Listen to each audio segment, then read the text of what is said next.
Assalamualaikum warahmatullahi wabarakatuh. Apa kabar anak-anak semuanya? Oke, pada hari ini kita akan melanjutkan bab yang kedua ya, yaitu tentang sistem pernapasan pada manusia. Oh ya, anak-anak nggak usah mencatat karena di LKS sudah ada materinya. Ini anak-anak cukup mendengarkan penjelasan dari Bu Nurul saja. Nanti kalau kurang jelas bisa ditanyakan di WA ya. Oke, kita mulai saja ya materinya. Jadi pada pertemuan kali ini kita akan membahas tentang sistem pernapasan pada manusia. Di sini yang akan kita pelajari yaitu yang pertama organ pernapasan pada manusia. Kemudian proses yang ada di dalamnya dan juga gangguan-gangguan yang terjadi pada sistem pernapasan pada manusia. Oke, yang pertama akan kita pelajari organ-organ pernapasan pada manusia. Sebelum mempelajari tentang organ pernafasan pada manusia, di sini akan saya jelaskan pengertian dari pernafasan. Coba anak-anak tahu nggak apa itu pernafasan? Pernafasan atau istilah lainnya itu adalah respirasi ya. Respirasi itu merupakan proses pertukaran gas yang terjadi di dalam tubuh makhluk hidup. Ada 3 proses dasar yang terjadi dalam respirasi. Yang pertama, bernafas atau ventilasi paru-paru. Di sini terjadi proses menghirup udara atau inhalasi dan menghembuskan udara atau ekhalasi yang merupakan pertukaran udara antara atmosfer dengan alveolus paru-paru. Kemudian yang kedua, respirasi eksternal. Di sini merupakan pertukaran gas antara alveolus paru-paru dengan darah. Kemudian yang ketiga yaitu respirasi internal. Merupakan pertukaran gas antara darah dengan sel-sel atau jaringan tubuh ya. Itu proses yang terjadi dalam respirasi. Kemudian kita lanjut aja organ reproduksi ya. Organ pernafasan pada manusia ya. Nah ini gambar organ pernafasan pada manusia ya. Kalau dilihat dari atas ini adalah hidung, kemudian faring, kemudian trakea, kemudian lanjut yaitu bronkus. Bronkus bercabang lagi menjadi bronkiolus, kemudian di sini ujung dari bronkiolus berupa gelembung-gelembung gas yang dinamakan dengan alveolus. Nah ini kalau gambarnya diperbesar seperti ini ya. Bronkus itu ada 2, kanan dan kiri. Bronkus kanan menuju paru-paru kanan, bronkus kiri menuju paru-paru kiri. Setiap bronkus bercabang menjadi cabang-cabang kecil yang dinamakan dengan bronkiolus. Ini bagiannya ya, gambarnya ya. Nah, akan saya jelaskan satu-satu. Yang pertama hidung. Di dalam hidung itu terdapat ada selaput lendir, rambut-rambut hidung, selaput lendir, dan konka. Rambut-rambut hidung fungsinya untuk menyaring partikel debu atau kotoran yang masuk bersama udara. Selaput lendir sebagai perangkat benda asing yang masuk terhirup saat bernapas, misalnya debu, virus, dan bakteri. Konka mempunyai banyak kapiler darah, fungsinya untuk menyamakan suhu udara yang terhirup dari luar dengan suhu tubuh atau menghangatkan udara yang masuk ke paru-paru. Kemudian yang kedua yaitu faring. Faring merupakan organ pernafasan yang terletak di belakang rongga hidung hingga rongga mulut dan di atas laring. Di sini faring memiliki fungsi sebagai jalur masuk udara dan makanan, ruang resonansi suara, serta tempat tonsil yang berpartisipasi pada reaksi kekebalan tubuh dalam melawan benda asing. Selanjutnya yaitu laring ya. Laring merupakan ruang suara, merupakan organ pernafasan yang menghubungkan faring dengan trakea. Di dalam laring terdapat epiglotis dan pita suara. Epiglotis merupakan katup tulang rawan yang bentuknya seperti daun dilapisi sel-sel epitel. Fungsinya ini adalah untuk menutup laring sewaktu menelan makanan atau minuman. Kemudian apa ini? Apa lagi? Sudah ya. Selanjutnya yaitu trakea. Trakea, udara masuk ke dalam laring, selanjutnya masuk ke dalam trakea. Trakea disebut juga batang tenggorokan. Merupakan saluran yang menghubungkan laring dengan bronkus. Panjangnya sekitar 10-12 cm dengan lebar 2 cm. Dindingnya tersusun dari cincin-cincin tulang rawan dan selaput lendir yang terdiri atas jaringan epitelium bersilia. Fungsi silia pada dinding trakea adalah untuk menyaring benda-benda asing yang masuk ke dalam saluran pernapasan. Lanjut, setelah trakea yaitu bronkus. Pada bagian dasar dari trakea bercabang menjadi 2. Percabangan trakea ini dinamakan dengan bronkus ya. Bronkus ada 2, yang kanan memasuki paru-paru kanan, yang kiri memasuki paru-paru kiri. Tuh. Kemudian ujung dari bronkus selanjutnya yaitu bronchiolus. Bronchiolus merupakan cabang-cabang kecil dari bronchiolus yang ujungnya terdapat gelembung-gelembung yang sangat kecil yang disebut dengan alveolus. Kemudian paru-paru ya. Tadi paru-paru itu ada 2 ya. Paru-paru kanan dan paru-paru kiri ya. Paru-paru dibungkus oleh selaput rangkap 2 yang disebut dengan pleura. Pleura berupa kantong tertutup yang berisi cairan. Fungsi dari pleura ini adalah melindungi paru-paru dari gesekan saat mengembang dan mengempis ya. Di dalam paru-paru terdapat bagian yang berperan dalam pertukaran gas oksigen dan CO2 yaitu alveolus. Jadi alveolus ini di sini terdapat gelembung-gelembung gas yang memungkinkan pertambahan luas permukaan untuk pertukaran gas ya.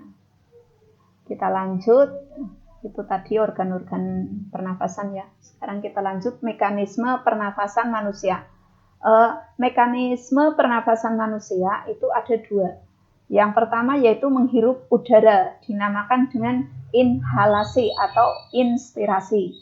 Kemudian menghembuskan udara, istilahnya yaitu ekshalasi atau ekspirasi ya. Itu. Dalam melakukan pernafasan ada 2 cara. Yang pertama dengan pernafasan dada, yang kedua dengan pernafasan perut. Pernafasan dada ini merupakan pernafasan yang menggunakan otot-otot antar tulang rusuk ya. Sedangkan pernafasan perut, pernafasan yang menggunakan diafragma. Diafragma itu merupakan otot yang terdapat di antara rongga dada dan rongga perut.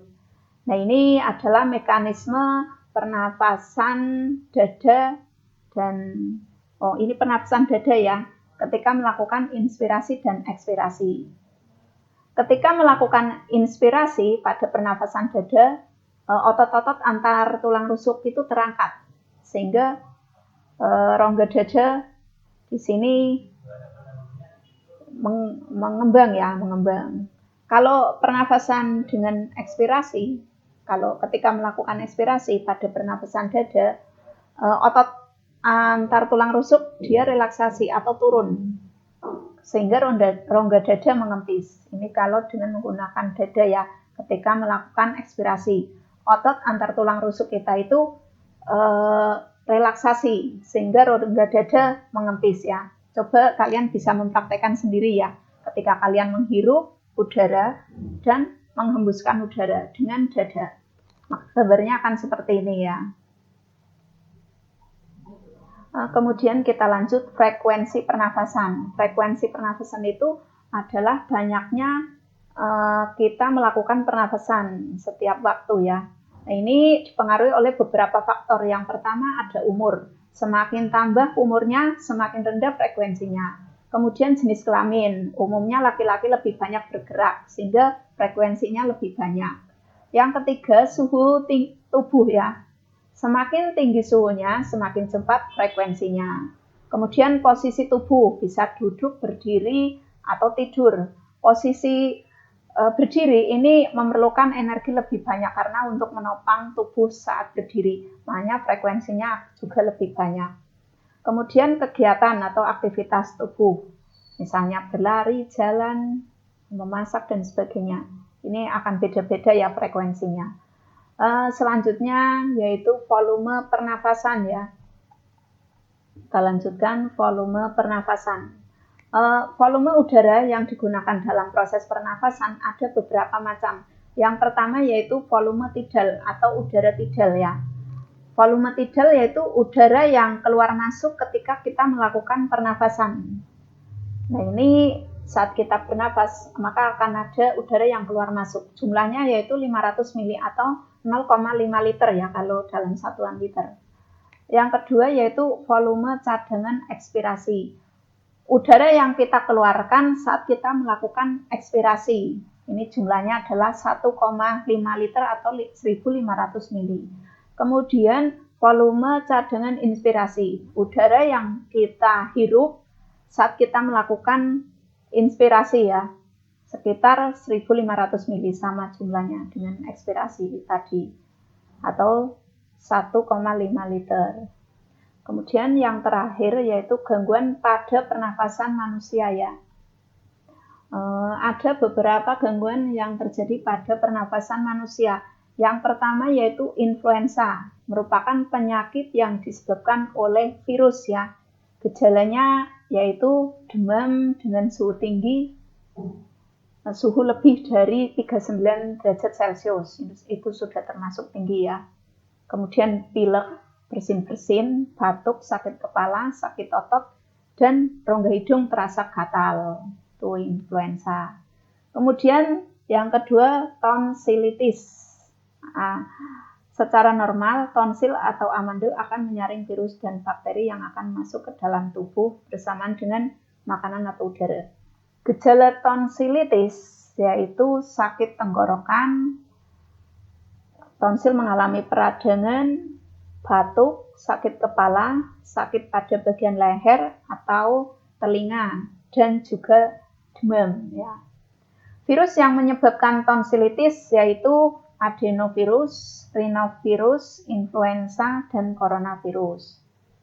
Gangguan bakteri yang menyebabkan tonsilitis, jadi ini bisa juga disebabkan oleh bakteri ya, yaitu namanya bakteri Streptococcus, bakteri yang bentuknya kubus ya. Kemudian yang ketiga faringitis. Faringitis adalah infeksi pada faring oleh kuman penyakit seperti virus, bakteri, atau jamur. Virus yang menyebabkan yaitu adenovirus, orthomycovirus, rhinovirus, dan coronavirus. Bakteri yang dapat menginfeksi faring, contohnya yaitu Streptococcus pyogenes, ya itu bakterinya. Kemudian yang keempat yaitu pneumonia, merupakan infeksi pada bronkiolus dan alveolus. Penyebab terjadinya pneumonia antara lain bisa disebabkan oleh virus, bakteri, jamur, dan parasit lainnya. Namun umumnya disebabkan oleh bakteri. Bakterinya namanya Streptococcus pneumoniae ya. Itu pneumonia. Selanjutnya ini yang sangat familiar yaitu tuberkulosis ya atau TBC. Disebabkan oleh bakteri yaitu namanya Mycobacterium tuberculosis. Penyakit ini tidak cuma menginfeksi paru-paru, juga dapat menginfeksi bagian lain ya. Di sini apa ya?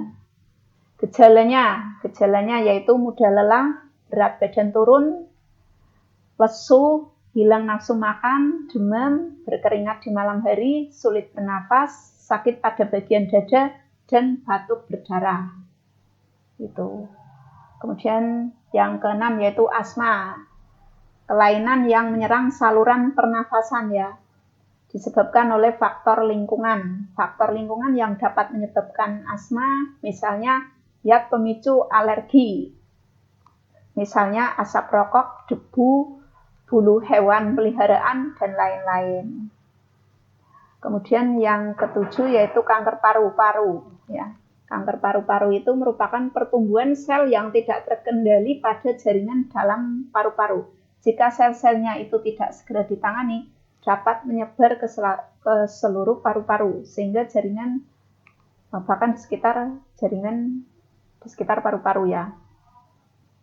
Gejala orang yang menderita kanker paru-paru yaitu batuk disertai darah, berat badan berkurang, nafas menjadi pendek, dan sakit pada bagian dada. Nah, itu ya gangguan-gangguan pada sistem pernafasan ya. Nah, sudah selesai ya. Nah, silakan anak-anak baca lagi ya, di LKS itu ada materinya, baca lagi selain mendengarkan penjelasan dari Bu Nurul ya. Nanti kalau masih kurang jelas silakan ditanyakan. Oke, saya rasa itu dulu ya penjelasan dari Bu Nurul. Saya akhiri dulu. Assalamualaikum warahmatullahi wabarakatuh.